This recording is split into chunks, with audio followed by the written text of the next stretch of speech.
Hello, class third. This is your Just Speak Up book, and today we are going to start chapter number 7, that is Annual Sports Day. Okay, you all know about chapter number 1 to 6. We have done previously. हम लोगों ने chapter number 6 तक already कर लिया है.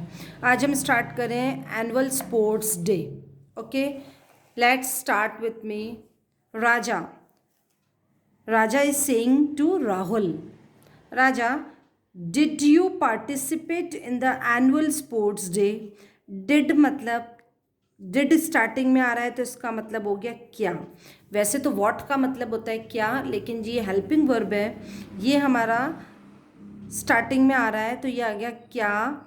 तुम, you मतलब तुम या आप, पार्टिसिपेट मतलब भाग लेना, in the annual sports day, वार्षिक जो हमारा खेल दिवस है.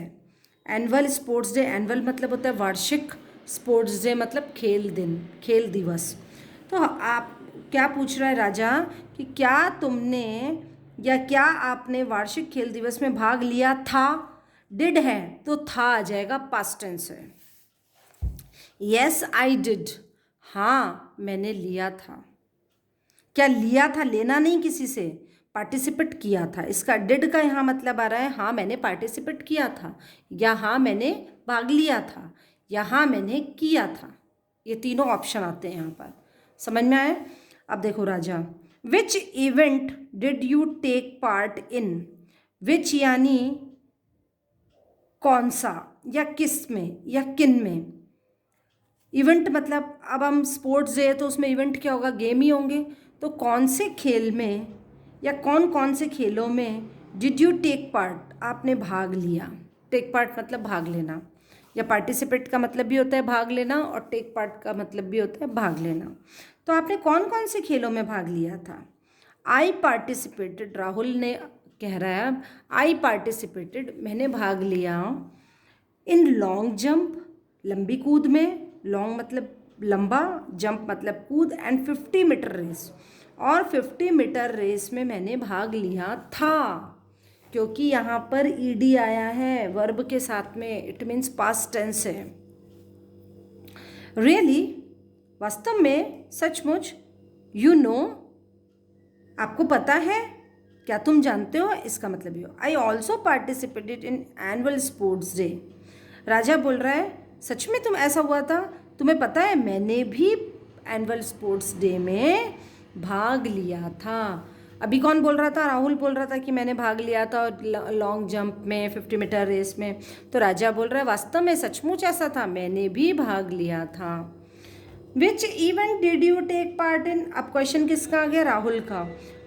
सेम क्वेश्चन है, which event did you take part in, which event did you take part in, कौन से खेल, कौन कौन से खेलों में तुमने भाग लिया था. I only participated in arithmetic race, मैंने केवल, ओनली मतलब केवल, अर्थमेटिक रेस में भाग लिया था. अर्थमेटिक रेस क्या होती है, अंक गणित दौड़. अभी आपको देखते हैं क्या होता है. इसमें मैथ्स के अकॉर्डिंग कोई ना कोई रेस है. Rahul, I don't know about this race, मैं नहीं, इस दौड़ के बारे में मैं नहीं जानता या मुझे नहीं पता है. Can you explain it to me. Can starting में आ रहा है तो क्या तुम मुझे इसके बारे में बता सकते हो. एक्सप्लेन मतलब बताना, इट टू मी मुझे, क्या तुम मुझे इसके बारे में बता सकते हो. यस श्योर, हाँ बिल्कुल. इन दिस रेस, इस रेस में, इन दिस रेस, इस रेस में, वी हैव टू सॉल्व, हमें सॉल्व करने पड़ते हैं या हमें सुलझाने पड़ते हैं, a maths puzzle, and run with our answer to the finish line. क्या करना पड़ता है, सॉल्व अ मैथ्स पजल, यानी कि गणित की पहेली. पजल मतलब होता है पहेली, मैथ्स मतलब होता है गणित. गणित की पहेली को सॉल्व मतलब सुलझाना, को सुलझाना पड़ता है, और फिर अपने उत्तर के साथ उसको फिनिश लाइन तक पहुंचना होता है ना. रन विथ योर आंसर, अपने उत्तर के साथ, to the finish line, finish line तक पहुंचना होता है. ठीक है. Now Rahul, and whosoever comes first in the is the winner, और जो भी सबसे पहले आता है वही विजेता होता है, वही विनर होता है। एंड हु सो एवर का मतलब है जो भी कम्स फर्स्ट, पहले आता है। हु सो एवर मतलब जो भी, कम्स मतलब आना, फर्स्ट पहले, वो विनर होता है, राइट। ठीक है। But did you ever win any of your races? But लेकिन, डिड क्या, तुमने या आपने, एवर यानी कभी, एवर यानी कभी कोई दौड़ जीती थी, क्योंकि डिड आया तो थी। No I could not win any, नहीं मैंने कुछ भी नहीं जीता या मैंने कोई भी रेस नहीं जीती या जीत पाया। राजा, इट डज नॉट मैटर, कोई बात नहीं। इट डज नॉट मैटर का मतलब होता है कोई बात नहीं, समझ में आया? ठीक है, कोई बात नहीं है ना। इट डजेंट मैटर, हम लोग कैसे बोलते हैं इसको शॉर्ट में, इट डजेंट मैटर। जैसे आप उससे पूछा गया कि बेटा आपने ये चैप्टर लर्न किया, आप बोलोगे नहीं मैम नहीं किया, इट डजेंट मैटर, कोई बात नहीं, है ना। To participate in the race itself is the biggest achievement. To participate in the race, किसी भी रेस में भाग लेना, itself अपने आप में, इज द बिगेस्ट अचीवमेंट, सबसे बड़ी उपलब्धि होती है। देखो, to participate in the race, किसी भी रेस में भाग लेना, itself मतलब अपने आप में, itself का क्या मतलब होता है, अपने आप में, इज़ द बिगेस्ट अचीवमेंट, एक बड़ी उपलब्धि होती है। ठीक है। Now come on chapter 8, in the garden. Many kinds of trees can be seen in the garden. आपने गार्डन में बहुत सारे तरीके के पेड़ देखे होंगे। Greenery is usually found in any garden. Her garden में, कोई भी गार्डन हो वहाँ पर आपको हरियाली नज़र आती है। Let us learn about it, चलिए हम उसके बारे में पढ़ते हैं। Damini, what are you digging the soil with?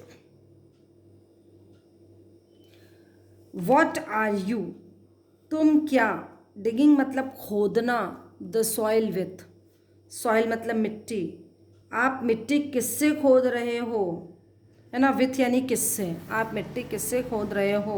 Gardener, I am digging the soil with a hoe. मैं जो मिट्टी है वो, हो मतलब होता है फावड़ा, फावड़ा होता है ना, पावड़ा बोलते हो, फावड़ा बोलते हो, जो भी बोलते हो, जैसे अपन खुदाई करते हैं। तो I am digging the soil with a hoe. समझ में आया। Damini, what does it do? What does it do? What यानी क्या, डज मतलब है, इट डू इससे क्या होता है, it helps to till the soil. It helps, यह सहायता करता है, टू टिल द सॉइल, मिट्टी की जुताई करने में। टिल मतलब जुताई। एक और जुताई का क्या मतलब होता है, प्लो। तो टिल मिट्टी की जुताई करने में काम आता है, सॉइल मतलब मिट्टी। And why do you need to till the soil uncle?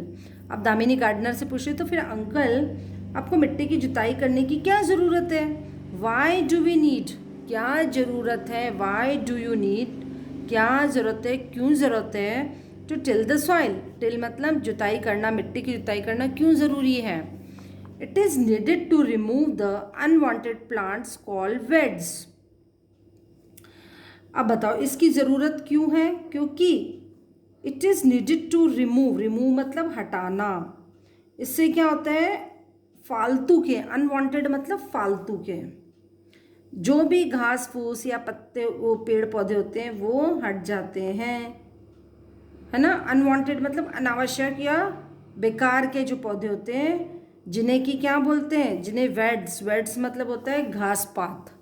Weds का मतलब क्या होता है, घास पात, यानी फालतू के। देखे हैं ना आपने, जैसे कोई एक, मान लीजिए कि तुलसी का पौधा है, उसके आसपास आप गमले में देखना छोटे छोटे दूसरे घास जैसे कुछ उग जाते हैं ना, डेट इज कॉल्ड वेड्स, उनको वेड्स कहा जाता है।